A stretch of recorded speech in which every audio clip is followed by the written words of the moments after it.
नमस्कार अमरावती. अमरावतीतील तपोवन टेकडी हत्या प्रकरणात आता महत्त्वाची माहिती समोर आली आहे. तपोवन टेकडीजवळील जंगल सदृश्य परिसरामध्ये जळालेल्या अवस्थेत आढळलेल्या युवतीच्या मृतदेहाची ओळख काजल सिद्धार्थ इंगळे अशी असल्याची माहिती समोर येते आहे. 22 वर्षीय काजल इंगळे ही चांदूर बाजार तालुक्यातील विश्रोली येथील रहिवासी असून अमरावतीतील एका नामांकित हॉस्पिटल कॉलेजमध्ये खासगी नोकरी करत होती. ती राजुरा नाका परिसरात भाड्याच्या खोलीत राहत असल्याचे समोर आलंय. सूत्रांच्या माहितीनुसार 3 दिवसांपूर्वी ती तपोवन परिसरातील नातेवाईकांच्या घरी गेल्यानंतर बेपत्ता झाली होती. त्यानंतर 2 जून रोजी तपोवन टेकडीजवळील जंगल भागात जळालेल्या अवस्थेत एका युवतीचा मृतदेह आढळून आला होता. मृतदेहाची ओळख तिच्या मावशीने पटवल्याची माहिती समोर येते आहे.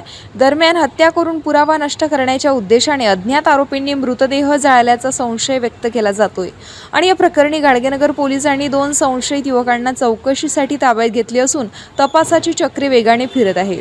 मात्र पोलीस निरीक्षक गोरखनाथ जाधव यांनी मृतकाची ओळख अद्याप अधिकृतपणे निश्चित झालेली नसल्याचंही स्पष्ट केलंय. DNA तपासणी आणि शवविच्छेदन अहवाल प्राप्त झाल्यानंतरच मृतकाची खरी ओळख आणि मृत्यूमागील नेमकं कारण स्पष्ट होणार असल्याचंही त्यांनी सांगितलंय. या गूढ प्रकरणाचा तपास सध्या सर्व बाजूंनी सुरू असून DNA अहवालानंतर अनेक धक्कादायक बाबी समोर येण्याची शक्यता व्यक्त केली जात आहे. पोलीस स्टेशन गाडगेनगर अमरावती शहर येथील जो तपोवन परिसर जो आहे त्या परिसरातील जो पडीत जे जंगल परिसर आहे तपोवन संस्थेचा त्या परिसरामध्ये दिनांक 2 जून रोजी दुपारी 1:30 वाजताच्या दरम्यान असा एक फोन आला आम्हाला की बा अशा प्रकारचे एक जळालेल्या अवस्थेतील एका महिलेचे प्रेत त्या ठिकाणी पडून आले. त्या अनुषंगाने आम्ही वरिष्ठ अधिकारी व आम्ही स्टाफसह त्या ठिकाणी गेलो होता. त्या ठिकाणी एक मृत अवस्थेत जळालेल्या अर्ध अवस्थेत महिला जातीचे प्रेत आढळून आले. त्या ठिकाणी एक रॉड सुद्धा होता.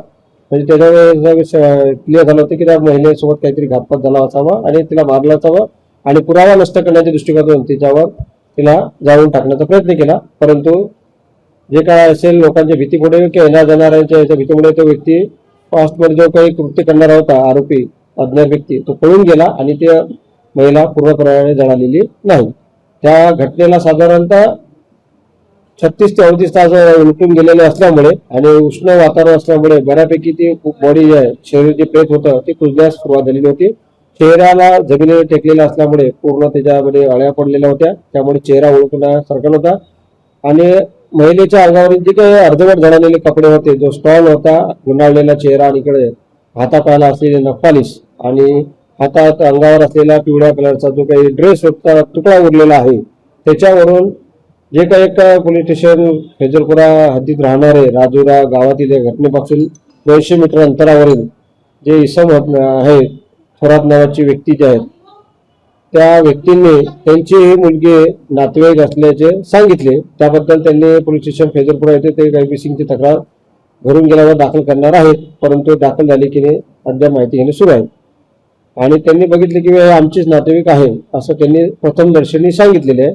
परंतु प्रेताची कुजलेली अवस्था आणि त्या अनुषंगाने तिच्या आईवडिलांना त्या ठिकाणी बोलावण्यात आले. आईवडील आज सकाळी फॉर्च्युनर ज्या प्रेत आणले त्यावेळेस त्यांनी प्रथमदर्शनी सांगत आहेत की बा हे माझ्या मुलीचे आहे. परंतु अद्याप कन्फर्म होणे बाकी आहे. त्या दृष्टिकोनातून पोलीस पीएम करत आहेत. सोबतच DNA टेस्ट मॅच करून घेण्यात येत आहे. मुलीचे आईवडील आणि मुलीचे जे काही प्रेत जे मिळालेले आहे त्या मुलीचे सुद्धा प्रेतचा DNA टेस्टसाठी प्रयत्न करत आहोत. आम्ही ते करून घेण्यात आहोत. ते जी मुलगी निघून गेलेली होती तिचं नाव होतं काजल जितेंद्र इंगळे. ही मुलगी मिसिंग आहे. त्यामुळे हीच ती मुलगी आहे हे अद्याप मला सांगणे शक्य नाही. परंतु जे काही तिचे नातेवाईक आले त्यांनी सांगितलेलं आहे की ती आहे. परंतु अद्याप 100% खात्री नाही. आम्ही त्याचा पुढील DNA टेस्ट व इतर जे काही पुरावे आहेत ते गोळा करून ते आम्ही निश्चित त्याच्यापर्यंत पोहोचू शकतो. त्या मुलीच्या संपर्कातील जे काही संशयित व्यक्ती होते त्यांच्या नातेवाईकांनी व इतर ज्या व्यक्तींनी माहिती दिली त्या 2 संशयित व्यक्तीला गुन्हे शाखा व आमच्या पोलीस स्टेशनने आम्ही ताब्यात घेतलेला आहे आणि त्यांच्याकडून विचारपूस चालू आहे, चौकशी सुरू आहे. तसेच घटनास्थळावरील आजूबाजूच्या लोकांकडून आणि जे काही जे सर्वात शेवटी ज्यांनी बघितले त्या मुलीची मावशी थोरात आणि त्यांचे काका यांनी तिला बघितलं होतं घरून निघताना 31 तारखेला दुपारी 3:30 ते 4च्या दरम्यान त्या अनुषंगाने त्यांच्याकडून जी काही माहिती मिळेल आणि नातेवाईकांकडून माहिती मिळेल त्या दृष्टिकोनातून प्रयत्न करून घटनाक्रम काय घडलेला असावा आणि त्या मुलीच्या बाबत कोणी घातपात केला असावा यापर्यंत आरोपीपर्यंत मी जाण्याचा प्रयत्न करीत आहोत. हो, शवविच्छेदन करत असताना जे काही प्रोसेस होते बॉडी डिकम्पोज होणे सुरू असल्यामुळे आपण डॉक्टरांची टीम, महिला अधिकारी आणि त्या ठिकाणी इन कॅमेऱ्याच्या मध्ये आणि जे काही ज्यांनी ओळख पटवलेली आहे शासकीय पंच आणि ओळख पटवलेले जे नातेवाईक आहेत त्यांच्या समक्ष इन कॅमेरामध्ये त्याचं शवविच्छेदन करत आहोत आणि प्रेत आपल्या ताब्यात ठेवत आहोत जोपर्यंत त्याचं कन्फर्मेशन येत नाही आहे. या ठिकाणी घटनास्थळावर माननीय पोलीस आयुक्त श्री राकेश ओला सर, माननीय पोलीस उपायुक्त श्री श्याम घुगे सर आणि सहाय्यक पोलीस आयुक्त गाडगेनगर विभागाचे माननीय श्री कुमकर सर या सर्वांनी आमच्या महिला अधिकारी पी.आय. पंधरे व स्टाफने त्या भेट दिली.